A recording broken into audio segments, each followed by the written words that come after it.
ಇವತ್ತು ನಾನು ಮಾತಾಡ್ತಾ ಇರುವಂಥ ವಿಚಾರ ಸಾವಿರಾರು ಜನಗಳ ಕಥೆಯಾಗಿರ್ಬೋದು. ಒಂದು ಮನೆ ಕಟ್ಕೊಂಡು ಹೊರಗಡೆ ಹೋದ ನಂತರ ಅಯ್ಯೋ ಇನ್ನೊಂದೆರಡು ಅಡಿ ಜಾಸ್ತಿ ಇದ್ದರೆ ತುಂಬ ಚೆನ್ನಾಗಿರ್ತಿತ್ತು, ಈ ಕಿಚನ್ನು ಇನ್ನೊಂದು ಸ್ವಲ್ಪ ಬೇರೆ ರೀತಿ ಮಾಡಿದರೆ ತುಂಬ ಅನುಕೂಲ ಆಗ್ತಿತ್ತು, ಈ ಮೆಟ್ಲು ತುಂಬ ಚಿಕ್ಕದಾಗ್ಬಿಡ್ತು, ಈ ಪ್ಲಗ್ ಪಾಯಿಂಟ್ ನಾವು ಇಲ್ಲಿ ಹಾಕ್ಕೊಟ್ಟು, ಈ ಥರ ಪ್ರತಿದಿನ ಒಂದಲ್ಲ ಒಂದು ವಿಚಾರಕ್ಕೆ ಬೇಸರ ಪಡುವಂಥ ಮನೆಗಳನ್ನ ನಾವು ತುಂಬ ನೋಡಿದ್ದೀವಿ. ಇಲ್ಲಿ ನಾನು ಒಂದು ವಿಚಾರವನ್ನು ಸ್ಪಷ್ಟವಾಗಿ ಹೇಳ್ತೀನಿ. ಈ ವಿಡಿಯೋ ಯಾರ ವಿರುದ್ಧನೂ ಅಲ್ಲ. ಒಂದು ಮನೆಗೆ ಒಬ್ಬ ಒಳ್ಳೆ ಮೇಸ್ತ್ರಿಯೇ ಆ ಮನೆಯ ಬೆನ್ನೆಲುಬು. ಆದರೆ ಆ ಮನೆ ಯಶಸ್ವಿ ಆಗಬೇಕು ಅಂತಂದರೆ ಮೇಸ್ತ್ರಿ, engineer, architect, electrical team, plumbing ತಂಡ ಈ ಎಲ್ಲ ಸೇರಿಕೊಂಡ್ರೆ ಮಾತ್ರನೇ ಒಂದು ಸುಂದರವಾದ ಮನೆ ನಿಮ್ದಾಗುತ್ತೆ. ಸ್ನೇಹಿತರೆ, ನಿಮ್ಮೊಂದು ಪುಟ್ಟ ಪ್ರಶ್ನೆ. ಈ ವಿಡಿಯೋ ನೀವು ಪೂರ್ತಿ ನೋಡಿದ ಮೇಲೆ ಮನೆ ಕಟ್ಟಬೇಕಾದ್ರೆ ನೀವು ಅಥವಾ ನಿಮ್ಮ ಸ್ನೇಹಿತರು ಮಾಡಿರುವಂಥ ತಪ್ಪುಗಳೇನಾರು ಇದ್ದರೆ ಕಮೆಂಟ್ಸ್ ಮಾಡಿ. ನಿಮ್ಮ ಉತ್ತರಕ್ಕೋಸ್ಕರ ನಾನು ಕಾಯ್ತಾ ಇರ್ತೀನಿ.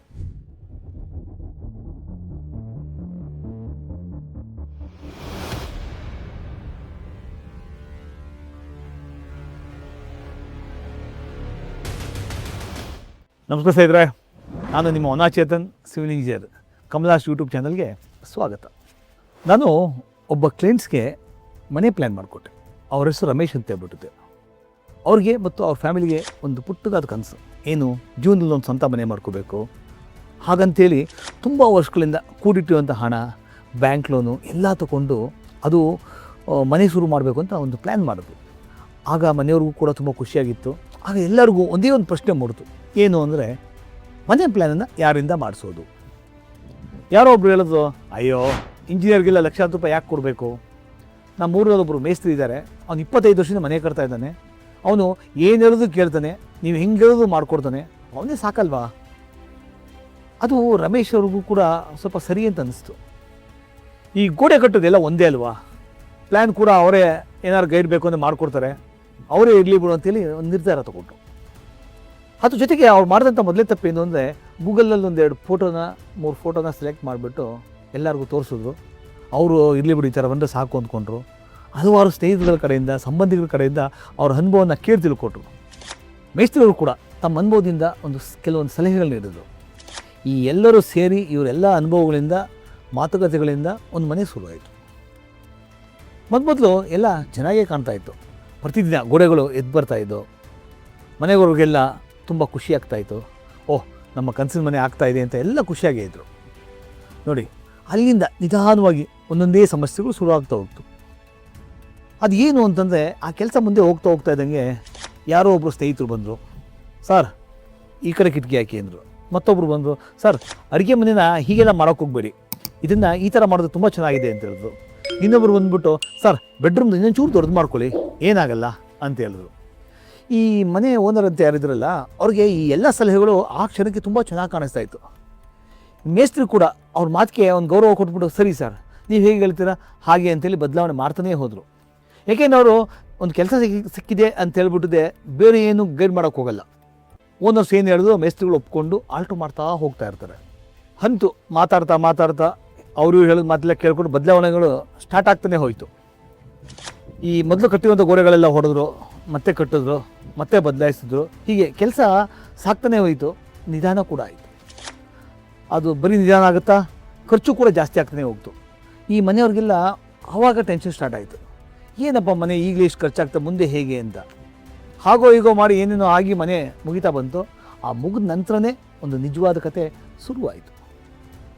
ಅವತ್ತೊಂದು ದಿವಸ ಗ್ರೂಪೇಶ ಕೂಡ ಆಯಿತು. ಎಲ್ಲರೂ ಬಂದರು, ನೋಡಿದ್ರು, ಹೊಗಳಿದ್ರು. ಆದರೆ ಹಿಂದೆ ಏನು ಮಾತಾಡಿದ್ರು ಅನ್ನೋದು ಯಾರಿಗೂ ಗೊತ್ತೇ ಇಲ್ಲ.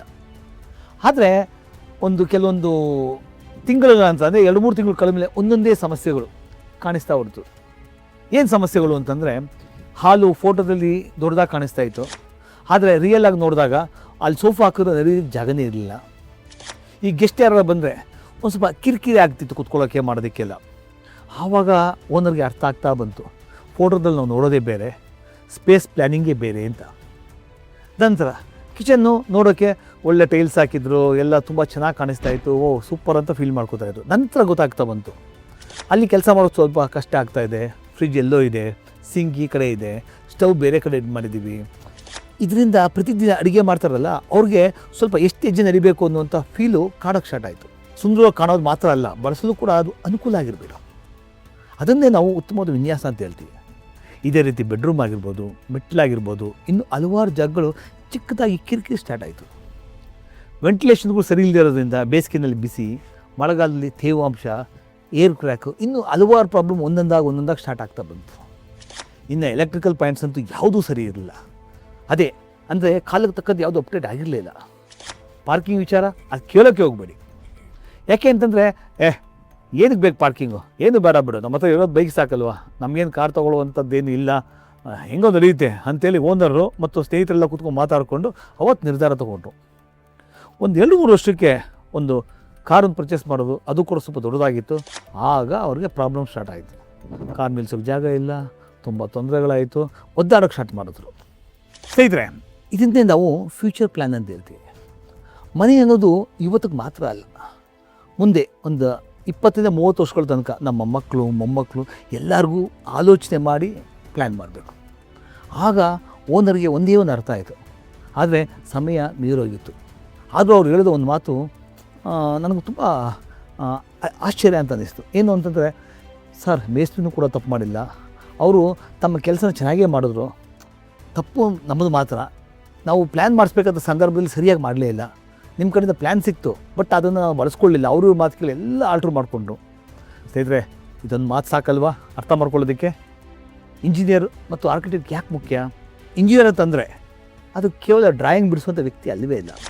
ಅವ್ರು ಏನು ಯೋಚನೆ ಮಾಡ್ತಾರೆ ಅಂತಂದರೆ, ಹಲವಾರು ವರ್ಷಗಳ ತನಕ ಮನೆ ಹೇಗಿರಬೇಕು, ಸ್ಟ್ರಕ್ಚರ್ ಸುರಕ್ಷಿತವಾಗಿದೆಯಾ, ಮೇಂಟೆನೆನ್ಸ್ ಕಡಿಮೆ ಆಗುತ್ತಾ, ಬಡ್ಜೆಟನ್ನು ಎಲ್ಲಿ ಉಳಿಸ್ಬೋದು, ಎಲ್ಲಿ ಉಳಿಸ್ಬಾರ್ದು, ಮುಂದೆ ಫ್ಯೂಚರ್ನಲ್ಲಿ ಏನಾದ್ರು ಬದಲಾವಣೆ ಮಾಡಬೇಕು ಅಂದರೆ ಹೇಗಾಗುತ್ತೆ, ಇವೆಲ್ಲ ಒಂದು ಪ್ಲ್ಯಾನಿಂಗ್ನ ಒಂದು ಭಾಗ. ಯಾಕೆ ಅಂತಂದರೆ ಗಾಳಿ ಆಗ್ಬೋದು, ಬೆಳಕಾಗ್ಬೋದು, ಸ್ಪೇಸ್ ಆಗ್ಬೋದು, ಪ್ರೈವಸಿ ವಿಚಾರ ಆಗ್ಬೋದು, ಲುಕ್ ಆಗ್ಬೋದು, ಕಂಫರ್ಟ್ ಆಗ್ಬೋದು, ಲೈಫ್ ಸ್ಟೈಲ್ ಆಗ್ಬೋದು ಮತ್ತು ಬಜೆಟ್, ಇವೆಲ್ಲವನ್ನು ಸೇರಿಸಿ ನಮ್ಮ ಇಂಜಿನಿಯರ್ಸ್ ಅಥವಾ ಆರ್ಕಿಟೆಕ್ಟ್ ಒಂದು ಮನೆಯನ್ನು ರೂಪಿಸ್ತಾರೆ. ಹಾಗಾದರೆ ಮೇಸ್ತ್ರಿ ಪಾತ್ರ ಏನಾಗುತ್ತೆ? ಇದೊಂದು ಮುಖ್ಯವಾದ ವಿಚಾರ. ಒಳ್ಳೆ ಪ್ಲ್ಯಾನ್ ಇದ್ದರೂ ಒಳ್ಳೆ ಮೇಸ್ತ್ರಿ ಇಲ್ಲ ಅಂತಂದರೆ ಆ ಒಳ್ಳೆ ಮನೆ ಖಂಡಿತ ನಿಮ್ದು ಆಗಲ್ಲ. ಯಾಕೆಂದರೆ ಡ್ರಾಯಿಂಗನ್ನು ನಿಜವಾದ ಮನೆಯಾಗಿ ಮಾಡೋರೇ ಮೇಸ್ತ್ರಿಗಳು.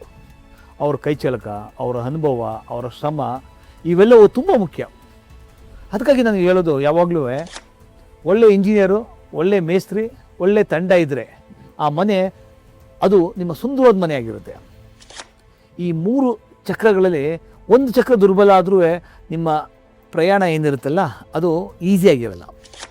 ನೀವು ಮನೆ ಕಟ್ಟೋದು ಒಂದು ಬಾರಿ, ಅದರಲ್ಲಿ ಬದುಕೋದು ಜೀವನ ಪೂರ್ತಿ. ಆದ್ದರಿಂದ ಇಂಜಿನಿಯರ್ನ ಫೀಸ್ಗಳ ಉಳಿಸೋದಕ್ಕಿಂತ ನೀವು ಮಾಡ್ತಾ ಇರುವಂಥ ತಪ್ಪುಗಳನ್ನ ಉಳಿಸಿ. ಯಾಕೆಂದರೆ ಒಳ್ಳೆ ಇಂಜಿನಿಯರ್ಗೆ ಕೊಡುವಂಥ ಫೀಸು ಅದು ಖರ್ಚಲ್ಲ, ಅವರು ಅದಕ್ಕೆ ಅಂತಲೇ ಓದ್ಕೊಂಡು ಬಂದಿರ್ತಾರೆ. ಅದು ನಿಮ್ಮ ಜೀವನದಲ್ಲಿ ಆಗಬಹುದಾದ ದೊಡ್ಡ ತಪ್ಪುಗಳನ್ನ ತಪ್ಪಿಸುವಂಥ ಹೂಡಿಕೆ ಅದು. ಹಾಗೆ ಒಳ್ಳೆ ಮೇಸ್ತ್ರಿ ಶ್ರಮಕ್ಕೂ ಗೌರವ ಕೊಡಿ. ಯಾಕಂದರೆ ಯೋಜನೆ ಎಷ್ಟೇ ಚೆನ್ನಾಗಿದ್ರೂ ಅದು ಸುಂದರವಾದ ಮನೆಯಾಗಿ ಕಟ್ಕೊಡೋದು ಅವ್ರ ಕೈಚಳಕ. ಲಾಸ್ಟ್ ಒಂದು ಮಾತನ್ನು ನೆನಪಿಟ್ಕೊಳ್ಳಿ, ಯಾರು ಯಾವ ಕೆಲಸ ಮಾಡಿದ್ರೆ ಉತ್ತಮ ಫಲಿತಾಂಶ ಬರುತ್ತೆ ಅನ್ನೋದು ನಿಮ್ಗೆ ಅರಿವಿರಬೇಕು. ಆ ಅರಿವಿದ್ದರೆ ಆ ಮನೆ ಸುಂದರವಾಗಿರುತ್ತೆ, ಹಣ ಉಳಿಯುತ್ತೆ, ಸಮಯ ಕೂಡ ಉಳಿಯುತ್ತೆ, ಮನಸ್ಸಿಗೆ ನೆಮ್ಮದಿ ಸಿಗುತ್ತೆ. ಈ ವಿಡಿಯೋ ನಿಮಗೆ ಉಪಯುಕ್ತ ಅಂತ ಅನಿಸಿದ್ರೆ ಮನೆ ಕಟ್ಟುವ ಯೋಜನೆಯಲ್ಲಿರುವಂಥ ನಿಮ್ಮ ಸ್ನೇಹಿತರು ಅಥವಾ ಬಂಧುಗಳಿಗೆ ಮತ್ತು ಕುಟುಂಬಸ್ಥರಿಗೆಲ್ಲ ಇದನ್ನು ತಪ್ಪದೆ ಶೇರ್ ಮಾಡಿ. ಇಂತಹ ಮನೆ ನಿರ್ಮಾಣ, ವಾಸ್ತು, ಪ್ಲ್ಯಾನಿಂಗು, ಬಡ್ಜೆಟ್ಟು, ಇನ್ನಿತರ ಯಾವುದೇ ರೀತಿಯಾದ ಮಾಹಿತಿ ಬೇಕು ಅಂತಂದರೆ ನಮ್ಮ ಕಮಲಾರಸ್ ಯೂಟ್ಯೂಬ್ ಚಾನಲ್ಗೆ ಸಬ್ಸ್ಕ್ರೈಬ್ ಮಾಡಿ. ನಾನು ನಿಮ್ಮ ಒನಾಚೇತನ್ ಮತ್ತೊಂದು ಉಪಯುಕ್ತವಾದ ವಿಡಿಯೋದಲ್ಲಿ ಮತ್ತೆ ನಿಮ್ಮನ್ನ ಭೇಟಿ ಆಗ್ತೀನಿ. ಅಲ್ಲಿವರೆಗೂ ಎಲ್ಲರಿಗೂ ಧನ್ಯವಾದಗಳು.